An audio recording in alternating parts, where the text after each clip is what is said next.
Hello, everybody, and welcome to an update for the Budget of Sigmar 2. I realize I'm a little behind on this. I apologize. But I wanted to cover what people have done for the last 2 months with our Budget of Sigmar 2 Army Building Challenge in the PMP. A lot to unpack there. If you haven't watched this before, you're not familiar with what's going on, so let's get into it. The PMP is, of course, the Painters Motivating Painters, our Google Plus hobby community where we all share our goals for the month and then our progress and then eventually whether or not we meet those goals and give feedback and that sort of thing. Just a positive hobby focused community based on improving your hobby skills. And then also within that, we do some army building challenges. And right now, the current big challenge is a 6-month challenge, and it's the Budget of Sigmar 2, wherein you build a new army and every single model has to be converted in some way. So obviously it represents a decent challenge. The conversion doesn't have to be big. It can be small, but it's got to be changed in some way. So I wanted to take a look back. We're going to go back actually to the beginning of the year and take a look at what everybody has done since then. We got a lot of great stuff. So we're going to go back to the beginning of January and look through up to now. Our budgeteers have until the end of March. Yes, that's correct. I had to think about it in my own head. Till the end of March to finish up their armies. There's certain units and requirements you have to do every month. I'll link the original video down below. So if you want to go see what people are building to.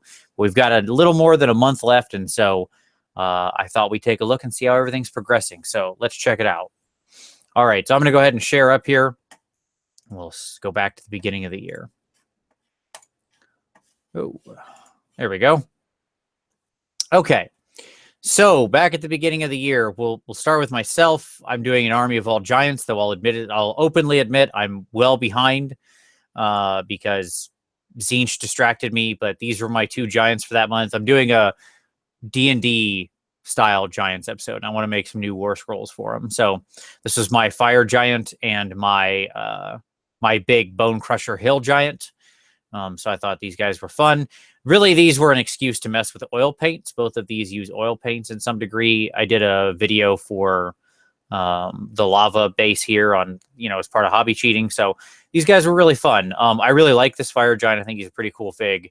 And obviously the big Ultra Forge Mercenary Giant's pretty fantastic. So here we go.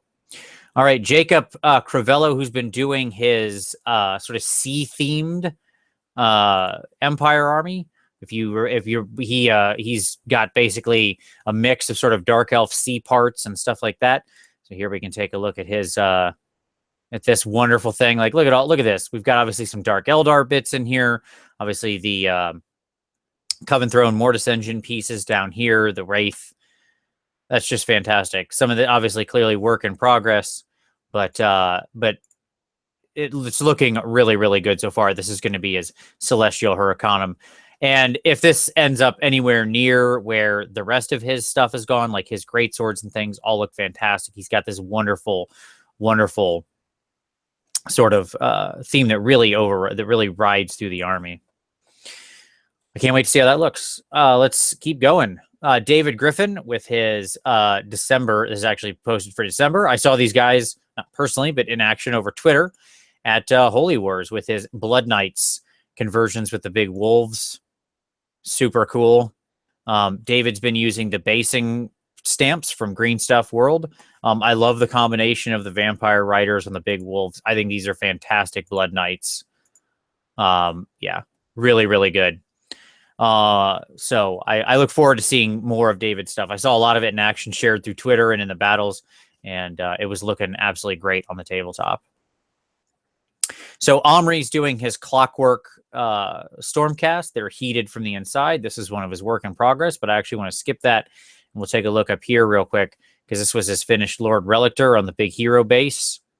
Looking pretty great. Like the heated metal effect that he's achieving with this is really looking fantastic. This just looks like a Terminator coming out of like a bath. It's pretty fantastic. So very, very good stuff there. And here we can see another one. He's working on his Celestine Prime, which he's using the Saint Celestine for. Very excited about that because let's be honest, as soon as we saw Saint Celestine, it was just like minutes until like that was released and somebody was converting it to be a Celestin Prime. So, yep, good choices. Oh, we kind of jumped back up to the top. That's what happened there. Let's go back down. I'm sorry about that. A lot to scan through. Oh, new Google Plus. You're so great. There, now we're back up. So Mateo is working on these wonderful conversions. You can see the Sisters of Slaughter here as the base, or Witch Elf bodies, however you prefer. And he's got them in the cockatrice. Let's see, his cockatrice is right up here.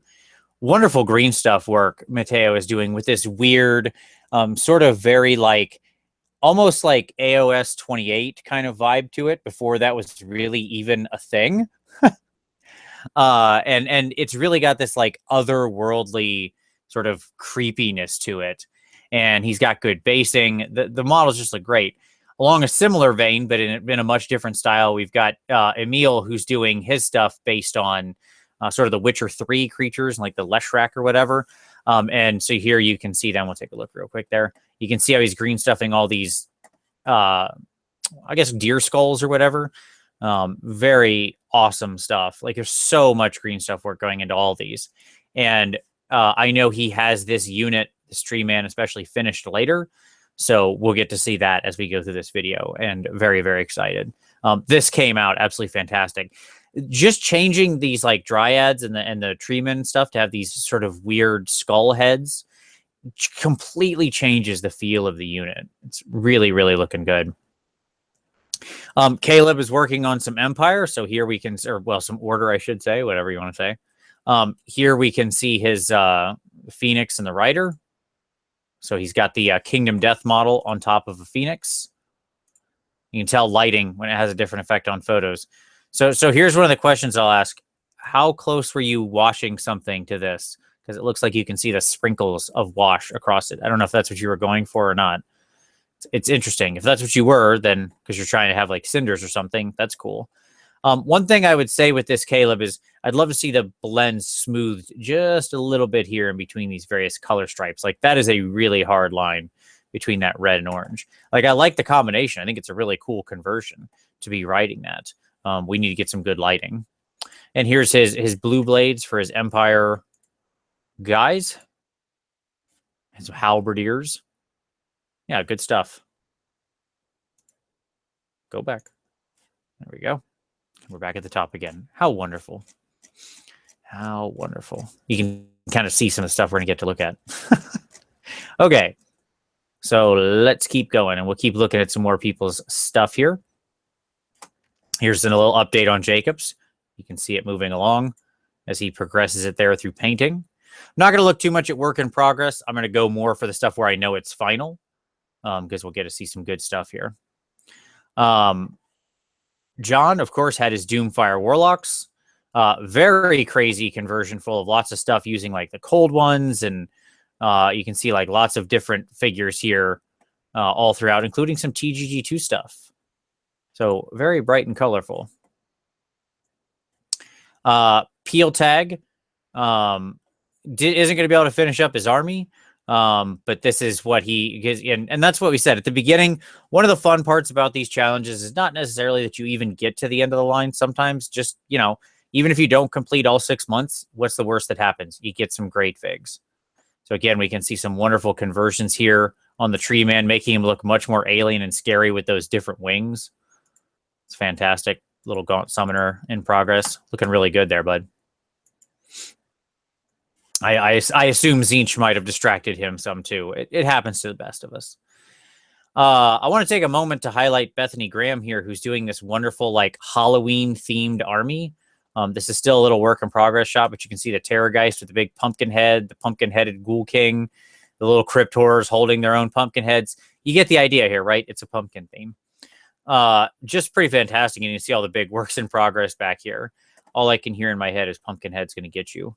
But lots of uses of like orange and greens and stuff like that, which looks really great. And like, what a amazing, ridiculous, like such a hard task to set before yourself with all these pumpkin replacements for just wheels and heads and everything.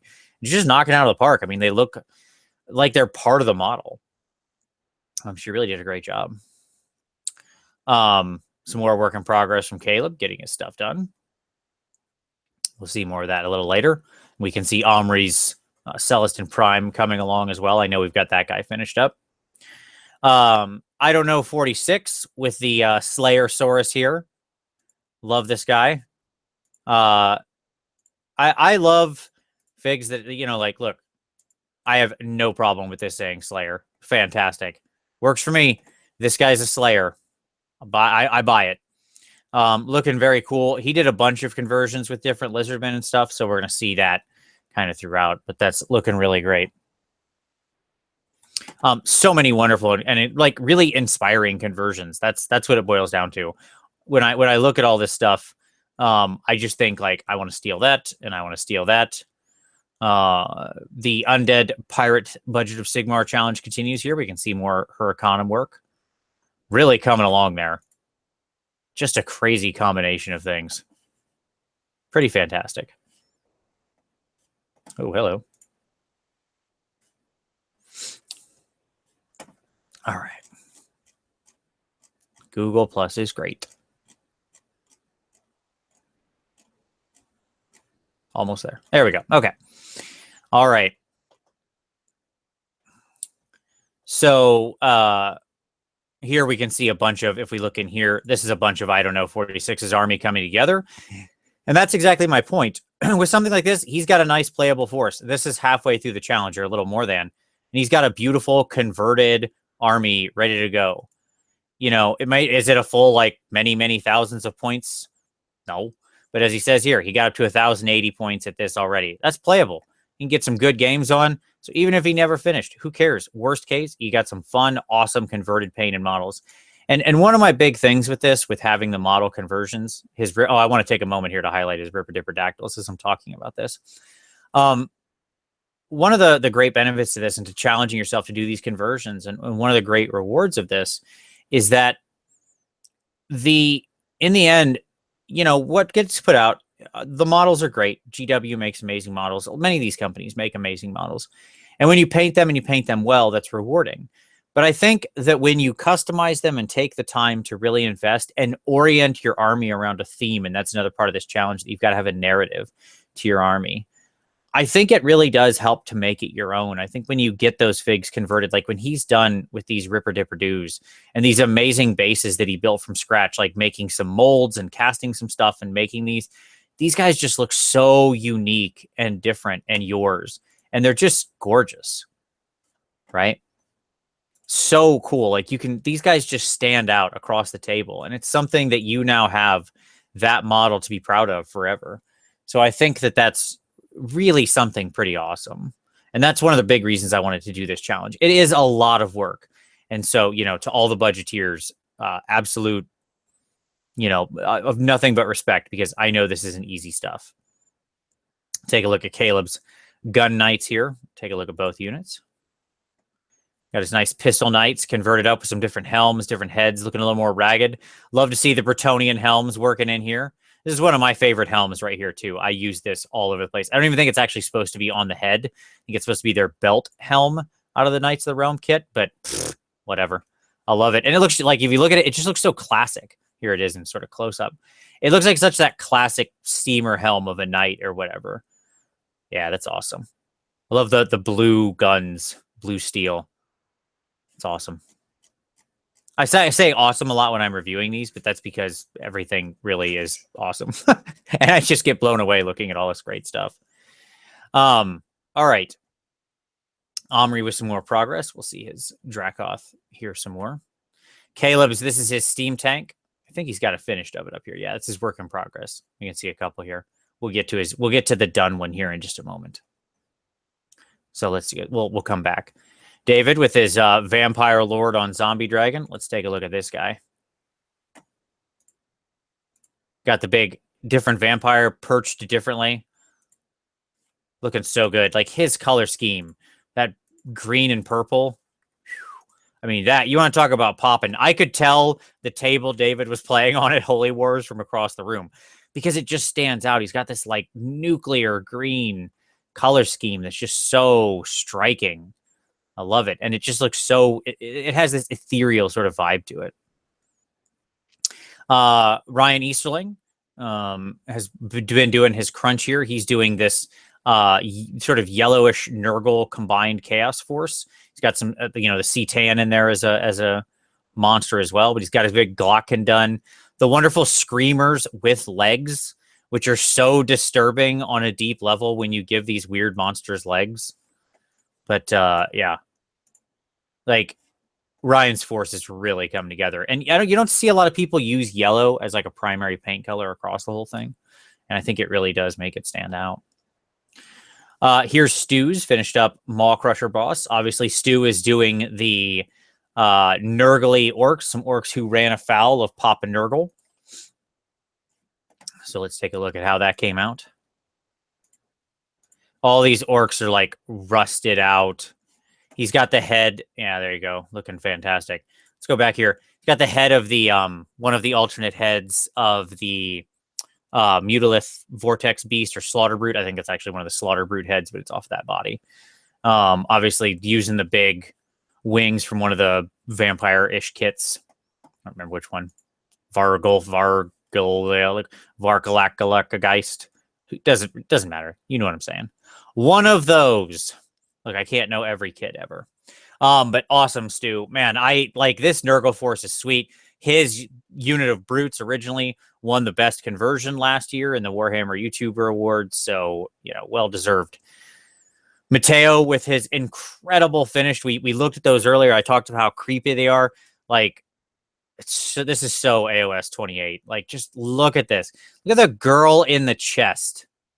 We all just take a look at that and how disturbing and weird all this is. And this is amazing. Like, Mateo, I don't even know what to say. You're blowing me away with this so much. The use of the little spectral wings or whatever from the Orgasts, the Sisters of Slaughter bodies with their masks and then the extra feathers added. This is like a weird, creepy nightmare come to life, and I love everything about it. Just awesome, man. Just awesome. Okay. So let's see here. Bethany, we've got more. We can see her big pumpkin geist up on the tower. I guess he's not just pointing down at the ground. No, she actually has, look at all those ghouls. This is what I'm saying. So much conversion work because she's making all these pumpkins. Yeah. That's a lot of labor. Labor of love, to be sure. Skeleton Flower, who has openly said he's a little behind, but that's because he's doing stuff like this. Let's look at this green stuff work on this ogre to customize this guy. Look at the hammer. Look at all the hair and beard, just like the fur trim around this thing. This is what I'm talking about. Like, when he's done with this, there is no other model like this in the world. It's just his. And it looks impressive just in the modeling stage. I can't wait to see Skeleton apply his unique, wonderful painting style to that. It's amazing. All right. We can see Caleb also grabbing some of the big wolves to do his own demigryphs, which is pretty great. And John Mason joining in with his Hell Cannon built out of the body of one of the fat Nurgle underbosses. Name escapes me. The one that Morbidex Twiceborn is like, I think that's his Morbidex's beast's body. And I saw this like big open maw. I thought to myself originally that could be a fun like cannon mouth. I'm glad to see somebody capitalize on that in a way better than I could using the Soul Grinder legs. Great combination to me. I love it. We'll take a look at Puff Nathrax Coronative. This is whatever. I love this guy. He built it out of Worm Gear, which is the big brass dragon from Reaper Bones. Great kit. And you can see he's converted it up to be a steam tank. He's got the big cannon arm, mortar on the other side. I think, the only thing I wish here, Caleb, is that I wish he had a machine gun too. Just because he has a little, steam gun or whatever on the top. I'd love to see the machine gun on here. But that being said, great stuff. He looks so old and weathered. Got all the little extra additions. Very fun. I don't know that there's anybody riding in there, but I'm okay with it. Also, Caleb, we have to talk about lighting at some point in time. Underexposed and overexposed, buddy. Indirect lighting. All right. Here we can see more of Bethany's work in progress for we can see another pumpkin being sculpted. The pumpkin being sculpted out for another base. Like, this is the base for this miniature. You can see some of the pumpkins are ready to go here. Some are being made up. It's pretty great.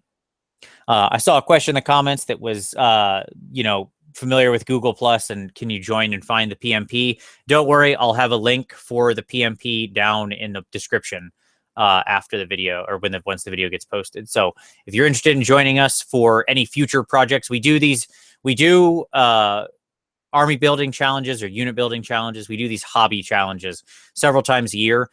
We only do one like big 6-month one a year generally, because that's obviously half the year. The rest we do individual unit challenges or small warband challenges or stuff like that. So, Bethany, I can't wait to see how this looks when you get this, when this gets all together. It's fantastic.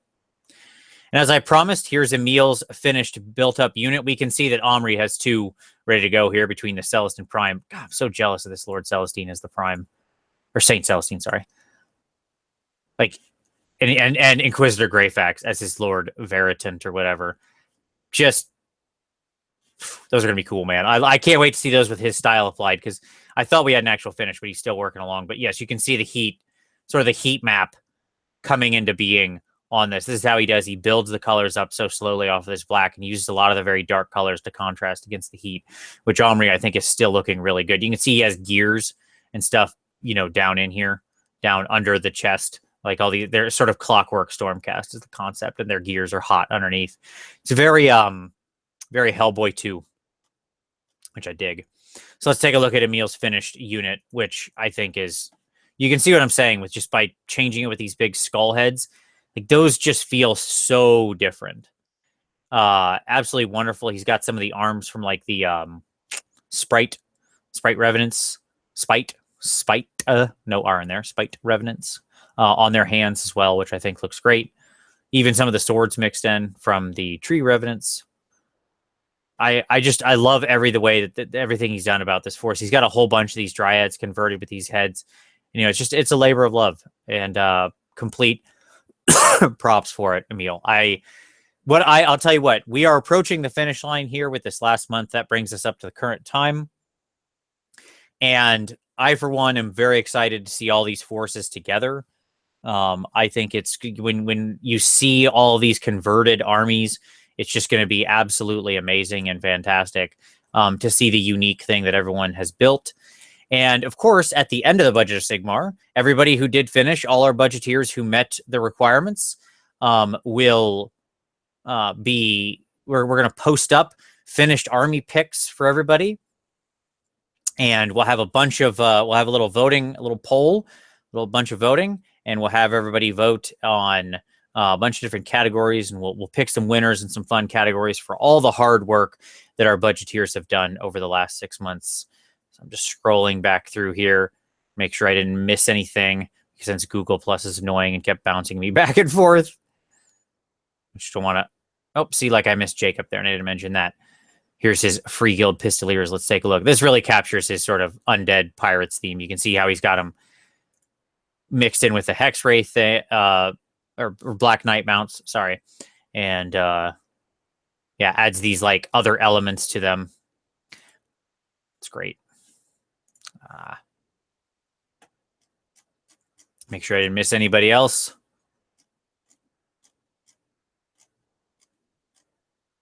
I finished a big Storm Giant. That happened too. I don't need to talk about myself. So that's everybody. Okay, good. I didn't miss anything. All right. For all our budgeteers, I just want to say very well done. So many cool things being done. I can't wait to see where everybody ends at. And I can't wait to see the finished army picks in about a month. So your deadlines are basically we give everybody a week of leeway time after March 31st. So all final army picks have to be submitted by midnight on April 7th. And then the next day I'll put together the big poll and everything like that. So there we go. That's the Budget of Sigmar 2 update. Looking forward to, like I said, to seeing a lot more great work in the next month to come. If you're interested in joining us in the PMP, not just for this challenge, like I said, because this is almost over, but for future challenges or just part of what we normally do, which is, of course, submitting our models and fighting the war against the gray. The link will be down below. We'd love to have you, wherever your skill level is, from new and putting the first paint to brush to mini to longtime masters. It's all about taking that next step in the hobby. We focus on being a positive community that is always giving feedback to help you take your next steps. So with that, we'll call it an afternoon. I'm glad that the holiday was today. Gave me a chance to do this and catch up. Thank you, everybody out there who's watching. Big thank you to all the budgeteers who submitted. And as always, we'll see you next time.